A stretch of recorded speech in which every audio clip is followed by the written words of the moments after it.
नमस्कार बच्चों, मैं आपकी हिंदी की अध्यापिका दर्शना। बच्चों, आज हम हिंदी पुस्तक ध्वल कक्षा 7वीं का पाठ है ये कोटर और कुटीर। इस पाठ का एक्सप्लेनेशन मैं आपको करवाऊंगी। पाठ का सारांश मैं आपको समझाऊंगी। उम्मीद है आप सबको अच्छे से समझ आएगा। तो आइए शुरू करते हैं। सबसे पहले हम जान लेते हैं लेखक परिचय।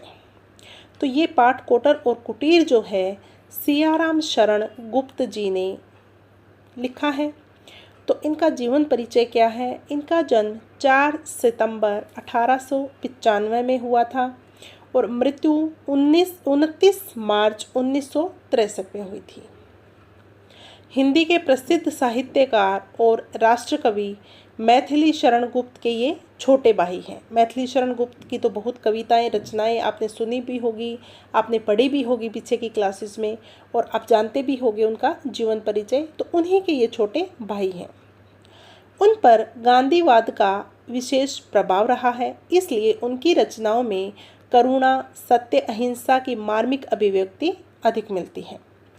हिंदी साहित्य में उन्हें एक कवि के रूप में विशेष ख्याति प्राप्त हुई, लेकिन एक मूर्धन्य कथाकार के रूप में भी उन्होंने कथा साहित्य में भी अपना स्थान बनाया। ये तो हो गया लेखक परिचय सियाराम शरण गुप्त जी का। अब देखते हैं हम पाठ का सारांश। पाठ का नाम क्या है? कोटर और कुटीर। लिखा किसने है? सियाराम शरण गुप्त जी ने। तो बच्चों, कोटर और कुटीर जो कहानी है उसमें खानदान की परंपराओं को निभाने के महत्व को बताया है। कुल वृत्त पालन आत्मगौरव बढ़ाने में सहायक है। यहाँ पर कुल का अर्थ होता है कुनबा, परिवार। ठीक है। तो यह इस कहानी में बताया गया है कि प्यास से व्याकुल चातक पुत्र अपने तर्क बताकर अपने पिता से कुल वृत्त तोड़ने की बात कहता है। यह सुनकर पिता सिहर जाता है। देखो, पीढ़ी दर पीढ़ी पिता जो होता है वो अपने रिश्ते, अपनी परंपरा, अपने रीति रिवाज बचाते बचाते अपने कुल को आगे बढ़ाता है।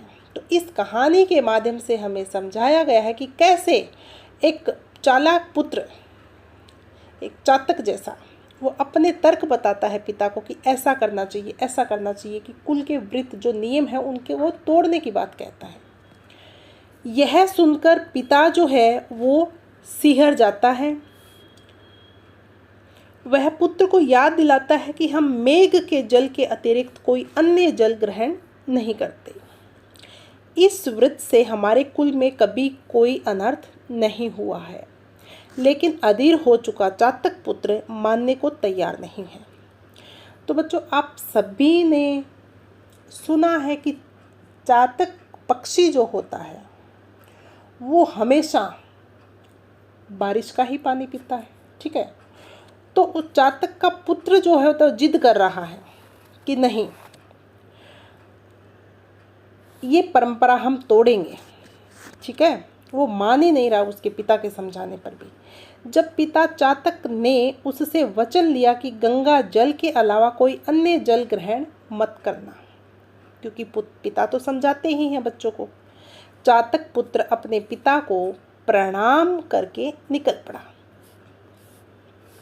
तो क्या होता है कि रास्ते में वह बुद्धन के घर में लगे पेड़ पर विश्राम करने के लिए रुक जाता है।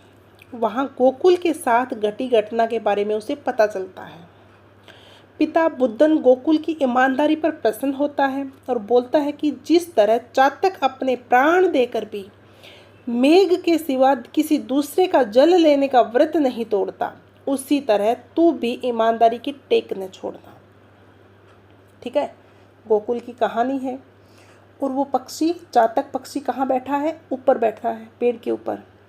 और गोकुल जो है बहुत अच्छा काम किया, तो उसका पिता तारीफ कर रहा है उसकी ईमानदारी की। आप भी ऐसे ही करना, जिस प्रकार चातक पुत्र जो है, यानी कि चातक जो है पक्षी, अपनी जान गंवा बैठता है, चाहे भले ही प्यास के मारे अगर बारिश नहीं होती तो, पर वो अपने प्राण देने के लिए तैयार रहता है, पर कभी भी मेघों के सिवाय कोई जल ग्रहण नहीं करता।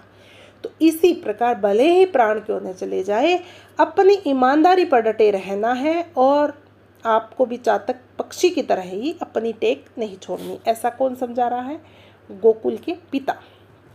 यह सुनकर चातक पुत्र को अपने कुल की गरिमा का भान होता है, यानी कि ज्ञान होता है कि मेरे कुल की गरिमा क्या है, कि मेरे उदाहरण जो हैं वो दिए जा रहे हैं। और वह गंगा जल से प्यास बुझाने का विचार त्याग कर घर की ओर लौट पड़ता है। तो ये कहानी कोटर और कुटीर की बहुत ही ज़बरदस्त कहानी लिखी है और इससे हमें शिक्षा भी मिलती है कि जो हमारे माता पिता चलते आ रहे हैं, हमारे वंश चलते आ रहे हैं, हमारे कुल की क्या मर्यादाएं हैं, क्या नियम है, क्या व्रत है, उसका पालन हमें भी करना चाहिए, हमें कभी नहीं तोड़ना चाहिए। ठीक है, तो इस प्रकार इस कहानी से हमें शिक्षा मिलती है कि हमें भी अपनी कुल की मर्यादा का मान रखना चाहिए। तो बच्चों, उम्मीद है आप सबको समझ आया होगा और इस कहानी को समझकर और सुनकर आप भी अपनी कुल की मर्यादा का जरूर ध्यान रखेंगे और सही रास्ते और ईमानदारी सच्चाई के साथ आगे बढ़ेंगे। आज के लिए इस पाठ में हम इतना ही करेंगे। उम्मीद है आप सबको समझ आया होगा।